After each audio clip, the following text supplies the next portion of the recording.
എന്നർത്ഥം ചൂണ്ടിക്കാട്ടാം. വേദാധികാര നിരൂപണ രചനയുടെ കാലത്തെ സംബന്ധിച്ച് ജീവചരിത്രകാരന്മാർ ഏക അഭിപ്രായക്കാരല്ല.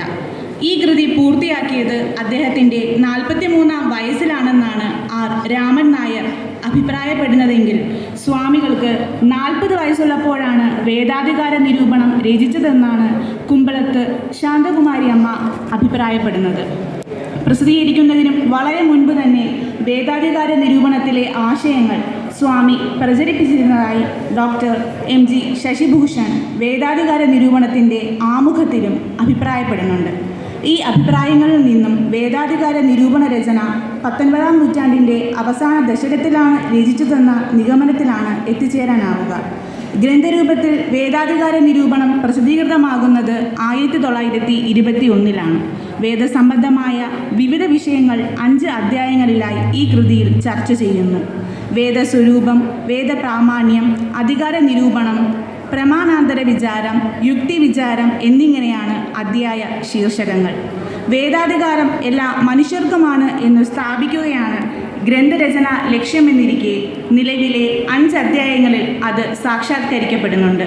വേദസ്വരൂപം എന്ന 1-ാം അധ്യായത്തിൻ്റെ തുടക്കത്തിൽ ലോകത്തിൽ മിക്ക പേരും ഗൗരവമായി വച്ചിരിക്കുന്ന ഗ്രന്ഥം ഏതാകുന്നു എന്ന് വിചാരിച്ചാൽ വേദമത്രേ, സന്ദേഹമില്ല എന്ന് സ്വാമി പറയുമ്പോൾ വേദത്തിൻ്റെ പ്രാധാന്യമാണ് ഇവിടെ വ്യക്തമാക്കപ്പെടുന്നത്. ആദ്യത്തെ 2 അധ്യായങ്ങളിലും വേദം മനുഷ്യസൃഷ്ടമാണെന്ന് പ്രഖ്യാപിച്ച് അതിലെ ജ്ഞാനം സാധാരണമാക്കിയ ശേഷമാണ് ഗ്രന്ഥലക്ഷ്യത്തിലേക്ക് സ്വാമി കടക്കുന്നത്. പുസ്തകത്തിലെ പ്രധാന ഭാഗവും ഈ 3-ാം അധ്യായമാണ്.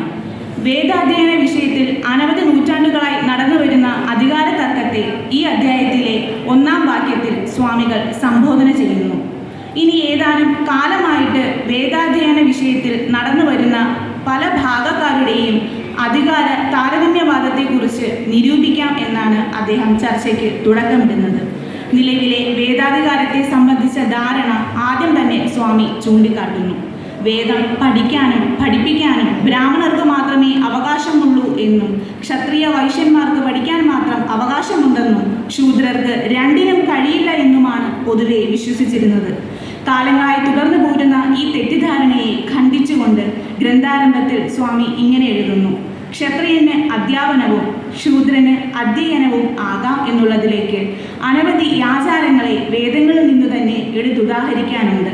അവയിൽ 1-2 ദൃഷ്ടാന്തങ്ങളെ ഇപ്പോൾ ഇവിടെ എടുത്തു കാണിക്കാം. തുടർന്ന് ക്ഷത്രിയന്റെ വേദാധ്യാപനത്തെ സ്ഥാപിക്കുന്ന 5 ഉദാഹരണങ്ങൾ പരാമർശിക്കുന്നു.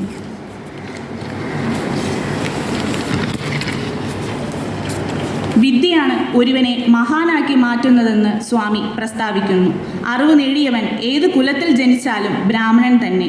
അറിവിലൂടെ മഹത്വം നേടിയ വ്യാസൻ ഉൾപ്പെടെയുള്ളവരുടെ ചരിത്രം ചൂണ്ടിക്കാട്ടിക്കൊണ്ട് അവരുടെ മഹത്വത്തിന് പഠിപ്പല്ലയോ കാരണം, ജ്ഞാനത്തിന് രാജചങ്കൂറ്റമോ മറ്റോ ഉണ്ടോ, അതിനെ പ്രാപിക്കാൻ ഒരേ മാർഗമല്ലയോ, എല്ലാവരും ജന്മനാൽ ശൂദ്രരാണെന്നും കർമ്മമാണ് അവരെ ബ്രാഹ്മണരാക്കുന്നതെന്നും സ്വാമി സ്ഥാപിക്കുന്നു. ക്രിസ്തുമതവും ഇസ്ലാം മതവും അവരുടെ പ്രമാണങ്ങളെ എല്ലാവർക്കുമായി നൽകുമ്പോൾ ഹിന്ദുമതം അങ്ങനെ ചെയ്യാതിരിക്കുന്നത് ശരിയല്ലെന്നാണ് സ്വാമിയുടെ പക്ഷം. മർക്കടമുഷ്ടി പിടിക്കാതെ ഇച്ഛിക്കുന്ന എല്ലാവർക്കും ജ്ഞാനത്തെ പ്രദാനം ചെയ്യുന്നത് തന്നെ പരമധർമ്മമെന്നും പരമകരുണയെന്നും ഉറച്ച് അപ്രകാരം അനുഷ്ഠിക്കേണ്ടതാണ് എന്ന് പ്രസ്താവിച്ചുകൊണ്ടാണ് സ്വാമി വേദാധികാര നിരൂപണം ഉപസംഹരിക്കുന്നത്. വൈദിക കൃതികളുടെ പഠനമനനങ്ങളുടെ കുത്തകാവകാശം നേടുക വഴി സമൂഹത്തിൻ്റെ കേന്ദ്രസ്ഥാനത്ത് സ്വയം നിലയുറപ്പിക്കാനുള്ള ശ്രമമാണ് അക്കാലത്ത് ബ്രാഹ്മണർ നടത്തിയിരുന്നത്. ബ്രാഹ്മണ്യം ജന്മം കൊണ്ടാണ് ലഭിക്കുന്നതെന്നും വേദത്തിൻ്റെ അധികാരികൾ തങ്ങൾ മാത്രമാണെന്നുമുള്ള ബ്രാഹ്മണർ തന്നെ പ്രചരിപ്പിച്ച വിശ്വാസം നിഷേധിക്കണമെങ്കിൽ ബ്രാഹ്മണ്യത്തിനു ശരിയായ നിർവചനം നൽകണമെന്ന് കരുതിയ സ്വാമി അതിനുള്ള ദൈക്ഷണികമായ ശ്രമം വേദാധികാര നിരൂപണത്തിലൂടെ നടത്തുകയായിരുന്നു. ബ്രാഹ്മണ ബീജത്തിൽ ജനിച്ചാൽ ഒരുവൻ ബ്രാഹ്മണനാകില്ലെന്ന് പാണ്ഡു, ധൃതരാഷ്ട്രർ, വിതുരർ എന്നിവരുടെ ഉൽപ്പത്തിയെ ചൂണ്ടി അദ്ദേഹം സമർത്ഥിക്കുന്നുണ്ട്. മാതാവിൻ്റെ കുലമാണ് ഒരുവന്റെ ബ്രാഹ്മണ്യത്തെ നിശ്ചയിക്കുന്നത് എന്നുള്ളതിനെയും സ്വാമി ഖണ്ഡിക്കുന്നു. ബ്രാഹ്മണ അബ്രാഹ്മണ പദങ്ങൾ ഉപയോഗിച്ചുകൊണ്ട് തികഞ്ഞ യുക്തി വിചാരത്തോടെയാണ് ബ്രാഹ്മണത്തെ സംബന്ധിച്ച ചർച്ച സ്വാമി നിർവഹിക്കുന്നത്.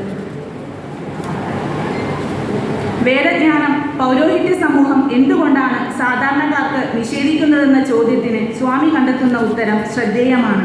തങ്ങളെപ്പോലെ ശൂദ്രനും പഠിച്ചുപോയാൽ തങ്ങൾക്ക് മഹിമ കുറഞ്ഞു പോകുമല്ലോ എന്ന അസൂയയാലും തങ്ങൾ മൂലമായിട്ടേ എല്ലാവരും ജ്ഞാനം സമ്പാദിക്കാവൂ എന്നായാൽ തങ്ങൾക്ക് ലാഭപ്രദമായിരിക്കും എന്ന ദുരാശയാലും തങ്ങൾ വലിക്കുന്ന വഴിക്കെല്ലാം എല്ലാവരും വരണമെന്ന ഉദ്ദേശ്യത്താലും ഇങ്ങനെയുള്ള സങ്കേതത്തെ ആര് തന്നെ ഏത് കാലത്ത് ഏർപ്പെടുത്തിയതായാലും അതിനെ ആദരിക്കേണ്ടതില്ല എന്ന അഭിപ്രായം എന്തിനു വേദം ഉൾപ്പെടെയുള്ള വൈദിക ജ്ഞാനം പൗരോഹിത്യം സാധാരണക്കാർക്ക് നിഷേധിക്കുന്നു എന്ന ചോദ്യത്തിനുള്ള കൃത്യമായ ഉത്തരം നൽകുന്നുണ്ട്. വേദാധികാര നിരൂപണത്തിൻ്റെ പ്രസക്തി. വേദങ്ങളെ വ്യസിക്കാൻ കഴിഞ്ഞ വ്യാസമുനിയും അദ്വൈത സിദ്ധാന്തം പ്രചരിപ്പിച്ച ആദിശങ്കരനും വേദം സാർവജനനീയമാണെന്ന് പ്രഖ്യാപിക്കാൻ കഴിഞ്ഞില്ല. വേദഭാഗങ്ങൾ തെറ്റായി വ്യാഖ്യാനിച്ചു ശൂദ്രനെ ജ്ഞാനാർജനത്തിൽ നിന്നും അകറ്റി നിർത്തിയ ശങ്കരാചാര്യർ ഉൾപ്പെടെയുള്ള വ്യാഖ്യാതാക്കളെ വിമർശിക്കാനും അവർ അതത് കാലത്തെ ആചാരങ്ങൾക്ക് വിധേയരായിരുന്നു എന്നുറക്കെ പറയാനും അദ്ദേഹം തയ്യാറായി. എന്തിനെ മുൻനിർത്തിയാണോ അയിത്താചാരത്തെ സാധൂകരിക്കുന്ന പ്രമാണങ്ങൾ ബ്രാഹ്മണർ മുന്നോട്ട് വെച്ചത്, അതേ പ്രമാണങ്ങൾ കൊണ്ട് തന്നെ സ്വാമി അവയെ എതിർക്കുകയായിരുന്നു. ലോകത്തെല്ലായിടത്തും തൊഴിലിൻ്റെ അടിസ്ഥാനത്തിൽ വിഭജനങ്ങൾ ഉണ്ടെങ്കിലും അവയെ സാമൂഹിക വിഭജനമായി കാണുന്നത് അപാകമാണെന്ന് സ്വാമി സമർത്ഥിക്കുന്നു. ആത്മീയതയുടെ പുറംപോക്കിലായിരുന്ന സാധാരണക്കാരെയും സ്ത്രീകളെയും ആത്മവിശ്വാസത്തിലേക്ക് നയിക്കാൻ വേദാധികാര നിരൂപണത്തിന് സാധിച്ചു. ഇതുവഴി സാമൂഹിക സമത്വത്തിനും അതിലൂടെയുള്ള സാമൂഹിക പുരോഗതിക്കും ദാർശനികമായ ബലം നൽകാൻ സ്വാമിക്ക് കഴിഞ്ഞു. വേദാധികാര നിരൂപണത്തിൻ്റെ സമകാലിക പ്രസക്തി. വിദ്യാഭ്യാസ സമത്വത്തിൻ്റെ പ്രസക്തി. വിദ്യാഭ്യാസം എല്ലാവരുടെയും അവകാശമാണെന്ന ആശയമാണ് ചട്ടമ്പിസ്വാമി മുന്നോട്ട് വെച്ചത്. വേദങ്ങൾ പഠിക്കാനുള്ള അവകാശം ഒരു പ്രത്യേക ജാതിക്ക് മാത്രമല്ലെന്നും വിജ്ഞാനം എല്ലാവർക്കും തുല്യമായി ലഭിക്കണമെന്നും അദ്ദേഹം വാദിച്ചു. ഇന്ന് ഇന്ത്യൻ ഭരണഘടന വിദ്യാഭ്യാസത്തെ അടിസ്ഥാന അവകാശമായി അംഗീകരിക്കുന്നു. എന്നിരുന്നാലും സാമ്പത്തികവും സാമൂഹികവുമായ അസമത്വങ്ങൾ പലർക്കും ഗുണമേന്മയുള്ള വിദ്യാഭ്യാസം ലഭിക്കുന്നതിന് തടസ്സമാകുന്നു. ഈ സാഹചര്യത്തിൽ വിജ്ഞാനം എല്ലാവർക്കും ഒരുപോലെ ലഭിക്കണമെന്ന ചട്ടമ്പിസ്വാമിയുടെ ആശയം ഇന്നും പ്രസക്തമാണ്. ജാതി വിവേചനത്തിനെതിരായ സന്ദേശം. ജന്മത്തിൻ്റെ അടിസ്ഥാനത്തിൽ മനുഷ്യരെ ഉയർന്നവരും താഴ്ന്നവരുമായി വേർതിരിക്കുന്ന സമീപനത്തെ ചട്ടമ്പിസ്വാമി ശക്തമായി എതിർത്തു. മനുഷ്യന്റെ മഹത്വം അവൻ്റെ ജന്മത്തിലല്ല അറിവിലും സ്വഭാവ ഗുണങ്ങളിലുമാണെന്ന് അദ്ദേഹം വ്യക്തമാക്കി. ഇന്നും ജാതിയുടെ പേരിലുള്ള വിവേചനങ്ങളും സാമൂഹിക ഒറ്റപ്പെടുത്തലും വാർത്തകളിലും പൊതുചർച്ചകളിലും ഇടം പിടിക്കുന്ന സാഹചര്യത്തിൽ അദ്ദേഹത്തിൻ്റെ ആശയങ്ങൾ കൂടുതൽ പ്രസക്തമാകുന്നു. ഭരണഘടനാ മൂല്യങ്ങളുമായുള്ള ബന്ധം. ഇന്ത്യൻ ഭരണഘടന സമത്വം, സ്വാതന്ത്ര്യം, സൗഹൃദം, സാമൂഹിക നീതി എന്നിവയ്ക്ക് പ്രാധാന്യം നൽകുന്നു. ഈ മൂല്യങ്ങൾ ചട്ടമ്പിസ്വാമിയുടെ ചിന്തകളിലും വ്യക്തമായി കാണാം. അറിവ് എല്ലാവർക്കും ലഭിക്കണമെന്നും ജന്മത്തിൻ്റെ പേരിൽ ആരെയും മാറ്റി നിർത്തരുതെന്നും അദ്ദേഹം വാദിച്ചു. അതിനാൽ അദ്ദേഹത്തിൻ്റെ ആശയങ്ങൾ ഭരണഘടന വിഭാവനം ചെയ്യുന്ന ജനാധിപത്യ സമൂഹവുമായി യോജിക്കുന്നു. സ്ത്രീ ശാക്തീകരണത്തിൻ്റെ പ്രസക്തി. സ്ത്രീകൾക്കും വിജ്ഞാനം നേടാനുള്ള അവകാശമുണ്ടെന്ന ചിന്ത ചട്ടമ്പിസ്വാമിയുടെ സമീപനത്തിൽ ഉൾക്കൊള്ളപ്പെട്ടിരിക്കുന്നു. ഇന്ന് സ്ത്രീ വിദ്യാഭ്യാസം, തൊഴിൽ, നേതൃത്വ പങ്കാളിത്തം എന്നിവയിൽ പുരോഗതി ഉണ്ടായിട്ടുണ്ടെങ്കിലും പല മേഖലകളിലും ലിംഗവിവേചനം നിലനിൽക്കുന്നു. സ്ത്രീകൾക്ക് തുല്യ അവകാശം ഉറപ്പാക്കേണ്ടതിൻ്റെ ആവശ്യകതയെ അദ്ദേഹത്തിൻ്റെ ചിന്തകൾ ശക്തിപ്പെടുത്തുന്നു. യുക്തിചിന്തയുടെ ആവശ്യകത. മതവിശ്വാസങ്ങളെയും ആചാരങ്ങളെയും യുക്തിയുടെ അടിസ്ഥാനത്തിൽ വിലയിരുത്തണമെന്ന് ചട്ടമ്പിസ്വാമി അഭിപ്രായപ്പെട്ടു. മതസൗഹാർദ്ദവും മാനവികതയും. ചട്ടമ്പിസ്വാമി എല്ലാ മനുഷ്യരെയും ഒരേ കാഴ്ചപ്പാടോടെ കാണണമെന്ന് പഠിപ്പിച്ചു. മതത്തിൻ്റെയോ ജാതിയുടെയോ പേരിൽ മനുഷ്യരെ വേർതിരിക്കരുതെന്ന അദ്ദേഹത്തിൻ്റെ നിലപാട് ഇന്നത്തെ ബഹുസ്വര സമൂഹത്തിൽ വളരെ പ്രാധാന്യമർഹിക്കുന്നു. അറിവിൻ്റെ ജനാധിപത്യവൽക്കരണം. ഇന്നത്തെ ഡിജിറ്റൽ യുഗത്തിൽ അറിവ് എല്ലാവരിലേക്കും എത്തിക്കാനുള്ള ശ്രമങ്ങൾ നടക്കുന്നു. ഓൺലൈൻ വിദ്യാഭ്യാസം, ഡിജിറ്റൽ ലൈബ്രറികൾ, തുറന്ന പഠന സ്രോതസ്സുകൾ എന്നിവ വിജ്ഞാനത്തെ ജനാധിപത്യവൽക്കരിക്കുകയാണ്.